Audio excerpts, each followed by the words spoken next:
प्यारे बच्चों, मेरा नाम प्रवीण गहलोत है और आनंद इंस्टीट्यूट शिगवंश के यूट्यूब चैनल पे आप सभी का स्वागत है। सबसे पहले हमने 9 क्लास के पाठ्यक्रम की जानकारी प्राप्त की थी। उसमें देखा कि श्लोक जो है, पद्य भाग है, प्रश्न जो है वो अपने पत्र जो है, कहानी जो है वो कितने नंबर की आएगी, किस प्रकार उसको डिवाइड कर रखा है। अब जो है अपन उसके सबसे पहले वीडियो में कार्य को समझ चुके हैं, उसके बाद प्रत्यय को समझ लिया। अब चलते हैं बिल्कुल सामान्य से विषय पर, क्योंकि इसके बिना हमें जानकारी प्राप्त नहीं हो सकती। 10 क्लास में क्या होता है, 10वीं क्लास के अंदर यदि आपको विभक्ति का ज्ञान है, आपको धातु का ज्ञान है, उसके बाद प्रत्यय, कारक, वो सब आगे की बात है। लेकिन सबसे पहले हमें समझना पड़ेगा कि शब्द रूप कैसे बनेंगे, किस प्रकार का वाक्य में प्रयोग होगा, ताकि आपको जितने भी पार्ट हैं, चाहे गद्य में हो, श्लोक हो, आसानी से समझ में आ सकता है। इसके लिए विभक्ति देखते हैं। विभक्ति में प्रथमा, द्वितीया, तृतीया, चतुर्थी, पंचमी, षष्ठी, सप्तमी और संबोधन। आपके जो कारक है ना, जैसे कर्ता ने कर्म को करण से, के द्वारा, संप्रदान के लिए, आपादन से अलग होना, संबंध का की, अधिकरण में पर, संबोधन हे अरे, उन्हीं कारक के अनुसार ही आपके सारे शब्द रूप चलते हैं। अब देखिए प्रथमा में क्या आएगा, रामः, रामौ, रामः। द्वितीया में रामम, रामौ, रामान। तृतीया में रामेण, रामाभ्याम, रामै। चतुर्थी में रामाय, रामाभ्याम, रामेभ्यः। पंचमी में रामात्, रामाभ्याम, रामेभ्यः। षष्ठी में रामस्य, रामयोः, रामाणाम्। सप्तमी में रामे, रामयोः, रामेषु। और संबोधन में हे राम, हे रामौ, हे रामाः। आपको लिखते समय भी बिल्कुल इसी क्रम में लिखना है। अब इसको याद कैसे करेंगे? बहुत सारे बच्चों को लगता है कि नहीं कैसे याद करेंगे, कैसे होगा, लेकिन नहीं। यदि एक बार ये बात सेटअप दिमाग में फिट हो गया, आप कभी इसको नहीं भूलेंगे। सिर्फ एक बार आपको थोड़ा ध्यान से देखना पड़ेगा। तो चलिए, सबसे जो प्रथम लाइन है उसमें आप अलग अलग डिवाइडेशन कर दीजिए। जैसे कि सबसे पहले 3 याद कीजिए, रामः, रामम, रामेण। सबसे पहले 3 हो जाएंगे, रामः, रामम, रामेण। उसके बाद 2 याद कीजिए, रामाय, रामात्। और अंत में कितने बचेंगे? 2, रामस्य, रामे। बहुत आसान रहेगा आपके लिए। रामः, रामम, रामेण, रामाय, रामात्, रामस्य, रामे।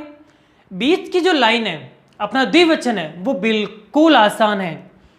रामौ, रामौ एक समान हो जाएगा, रामाभ्याम, रामाभ्याम, रामाभ्याम एक समान हो जाएगा, और अंत में रामयोः, रामयोः। ये पंक्ति, ये लाइन आपको 1 मिनट के अंदर याद हो जाएगी। अब बचती है अंतिम पंक्ति, वो भी बिल्कुल आसान है। रामः, रामान, फिर रामैः, रामेभ्यः, रामेभ्यः, रामाणां, रामेषु। उसी प्रकार अगर आप कंटिन्यू उसको 2-3 बार कॉपी में लिखेंगे, याद करेंगे, तो बड़े ही अच्छे से आपको याद हो जाएगा। उसके बाद देखते हैं अपन धातु।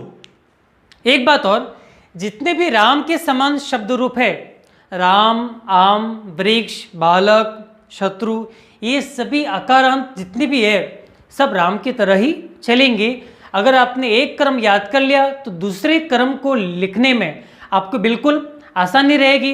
अगर आपको आसानी लगती है तो एक शब्द आपको यहाँ पे देता हूँ मैं, जैसे छात्र। इस छात्र शब्द की तृतीय विभक्ति कौन सी होगी? रामेण, रामाभ्याम, रामै। तो छात्रेण, छात्राभ्याम, छात्री। वो आप कमेंट बॉक्स में अच्छे से लिख करके मुझे बता सकते हैं, तो मैं आपको उसका आंसर अच्छे से दूंगा कि कितने बच्चों ने उसका सही उत्तर लिखा, कितने बच्चों ने नहीं लिखा। आगे देखते हैं धातु। क्योंकि शब्द रूप के बाद में अगर धातु का ज्ञान है तभी वाक्य पूर्ण हो सकता है। जैसे अपन वाक्य, हिंदी में अपन वाक्य देखते हैं, उसमें सबसे पहले कर्ता होता है, फिर कर्म होता है, अंत में क्या होती है, क्रिया होती है। तो धातु भी क्या करती है, क्रिया का काम करती है। किस प्रकार, चलिए अपन देखते हैं भू धातु। वैसे तो बहुत सारे हैं, लट लकार, लोट लकार, लंग लकार, विधिलिंग, लेकिन अपन सबसे पहले लट लकार देखते हैं। क्यों? कि इसमें वाक्यों को बनाना बिल्कुल आसान रहता है। तो चलिए, प्रथम पुरुष, मध्यम पुरुष और उत्तम पुरुष। प्रथम पुरुष में क्या होता है, बिल्कुल हमसे जो दूसरा व्यक्ति है, जो दूर खड़ा है, उसका प्रयोग करेंगे। जैसे भवती, भवतः, भवन्ति। अगर एक वचन है तो भवती हो जाएगा, द्विवचन है तो भवतः हो जाएगा, और बहुवचन है तो हो जाएगा भवन्ति। अब मध्यम पुरुष, जैसे अपन कह रहे तुम दोनों, तो होगा भवसी। द्विवचन भवतः, बहुवचन भवथ। विसर्ग ध्यान रखना है, बिल्कुल गलती नहीं करनी है। अब अंत में बचता है उत्तम पुरुष, जो अपने लिए प्रयोग में लिया जाता है। जैसे भवामी, द्विवचन के लिए भवावह, बहुवचन के लिए भवामह। अब इनका वाक्य के प्रयोग भी करना अपन सीखेंगे, एक एक करके आगे देखेंगे। अब जैसे कि उदाहरण के लिए इसका भविष्य काल, जिन बच्चों को पता है वो भू धातु का भविष्य काल लिख करके, जैसे भविष्यति, भविष्यत, भविष्यन्ति, भविष्यसि, भविष्यथः, भविष्यथ, भविष्यामि, भविष्यावह, भविष्यामः। इसकी उत्तम पुरुष की पंक्ति भविष्यामि, भविष्यावह, भविष्यामः, आप कमेंट बॉक्स में लिख के मुझे बता सकते हैं, तो मैं आपको उसका फिर से उत्तर दूंगा कि कितने बच्चों ने सही उत्तर लिखा, कितने बच्चों ने गलत लिखा। इसी के साथ आपका क्या हो जाएगा, अभ्यास भी हो जाएगा। आप पुस्तक खोल के देखेंगे तो आपको पता भी चलेगा कि जो अपना भविष्य काल हो किस प्रकार चलेगा। आगे देखते हैं बिल्कुल सामान्य शब्दों को। यहाँ पर बहुत सारे बच्चे क्या होता है, भ्रमित हो जाते हैं। जैसे हिंदी में वाक्य आएगा, अब हिंदी में जो वह है, तुम है, मैं है, उसको कैसे पहचाने। तो चलिए, सबसे पहले अहम, अहम मतलब मैं, आवाम यानी हम दोनों, वयम यानी हम सब, उसके बाद त्वम यानी तुम जो अपने सामने होगा, यूयाम यानी तुम दोनों, यूयम यानी तुम सब, अयम यानी यह, किसके लिए, पुल्लिंग के लिए, पुरुषवाचक, ईमौ यानी यह दोनों, ईमे यानी यह सब। फिर होगा ईयम स्त्रीलिंग के लिए, ईमे यानी यह दोनों, ईमह मतलब यह सब। अब वाक्य में प्रयोग करके अपन देखते हैं। जैसे अहम गच्छामि, मैं जाता हूँ, हिंदी क्या हो जाएगी, मैं जाता हूँ।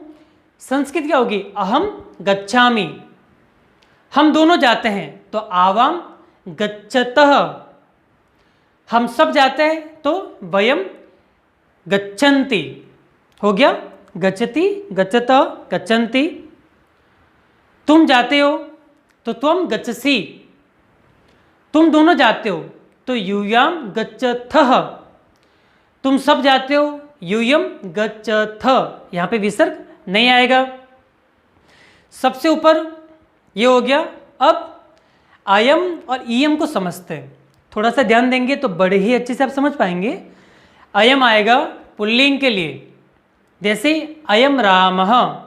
अगर व्यक्ति बिल्कुल आपके पास में खड़ा है, जैसे मैं हूँ, मेरे पास को बच्चा खड़ा है, जैसे कि ओम सिंह हो सकता है, राम हो सकता है, श्याम हो सकता है। अब मैं किसी को उसके बारे में बता रहा हूँ तो मैं क्या बोलूँगा कि अयम रामः, यह जो मेरे पास व्यक्ति खड़ा है इसका नाम क्या है, रामः है। वही अगर द्विवचन में प्रयोग करेंगे तो क्या लिखेंगे, ईमौ, दो राम हो जाएंगे, और ईमे में बहुत सारे राम हो जाएंगे। उसी प्रकार अगर कोई लड़की खड़ी है, अगर हिंदी में अपन बोले क्या बोलेंगे, यह सीता है, तो संस्कृत में क्या बन जाएगा, इयम सीता। हिंदी में क्या कहेंगे, यह सीता है, संस्कृत में हो जाएगा इयम सीता। अगर पुरुष है तो होगा अयम रामः, स्त्रीलिंग है तो इयम सीता। अगर दो है तो ईमे, और बहुत सारे हैं तो एमः।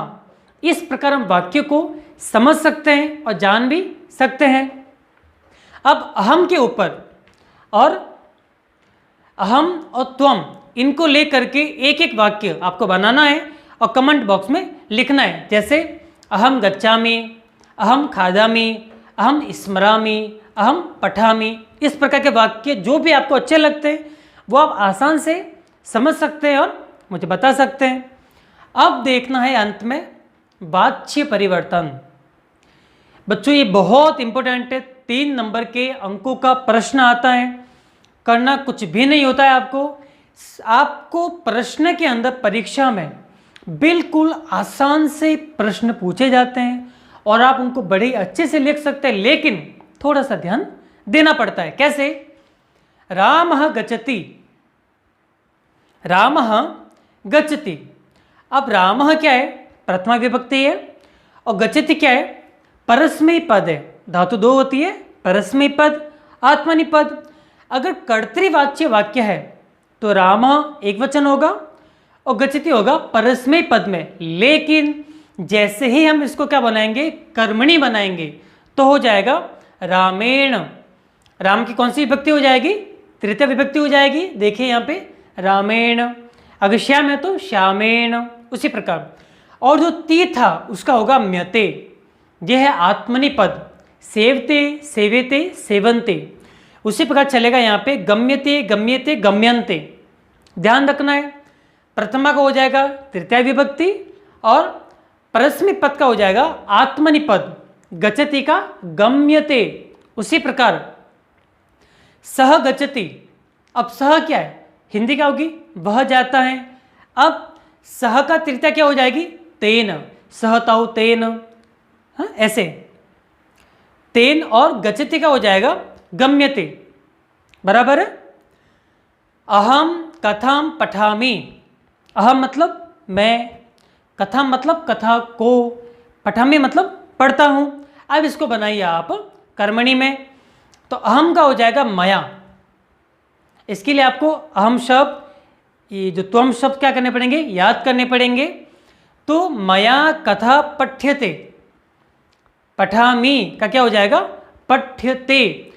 यहाँ पे भले ही धातु परिवर्तन हो रही है, यहाँ पे प्रथम पुरुष उत्तम पुरुष पूछा जा रहा है, लेकिन यहाँ पे आपको एक ही जो प्रथम पुरुष है उसी को रखना है, उसी को एक वचन, द्विवचन, बहुवचन में प्रयोग करना है। यहाँ पे आपको कुछ भी परिवर्तन नहीं करना है। त्वम पठसि, तो त्वम का तृतीय का हो जाएगा? त्वम का तृतीय हो जाएगा त्वया। पठसि का पठ्यते। देखिए पठती था, पठामि, पठसि, जो हमने धातु में समझा है। जैसे यहाँ पे देखिए पठती, जैसे भवति, भवत, भवन्ति, भवसि, भवथ, भवथ, भवामि, भवावह, भवामः।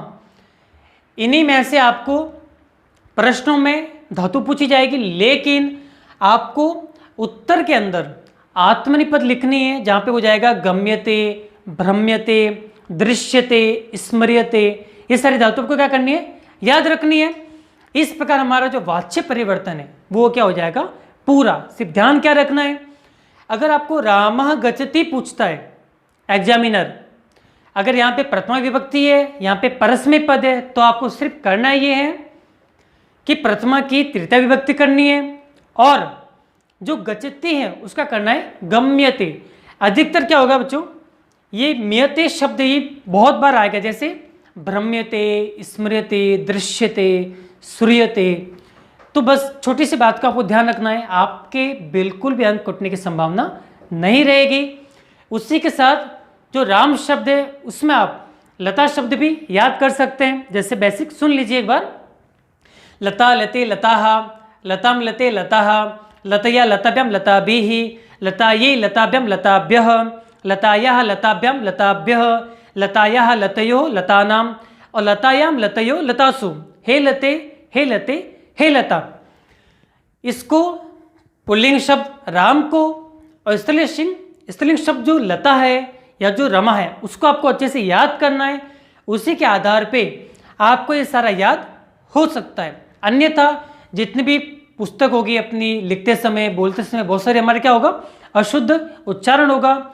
लेकिन उसके बाद अगर आप पुस्तक को लेके बैठेंगे, अगर इसका आपको जानकारी रहेगी तो बड़े ही आसानी से आप उसको समझ सकते हैं।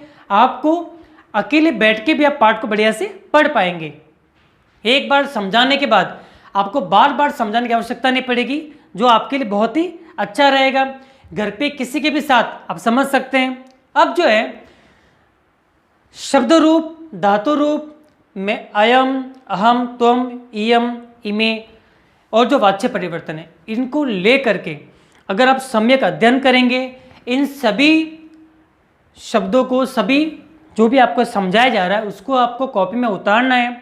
उतारने के बाद इसको बढ़िया से समझना है, क्योंकि जितना जल्दी आप समझेंगे उतना ही जल्दी आपका कोर्स भी क्या होगा, पूरा होगा और आपको आगे आगे समझने में बिल्कुल भी परेशानी नहीं होगी। इसी के साथ मिलते हैं आगे की वीडियो में। जय हिंद, वंदे मातरम।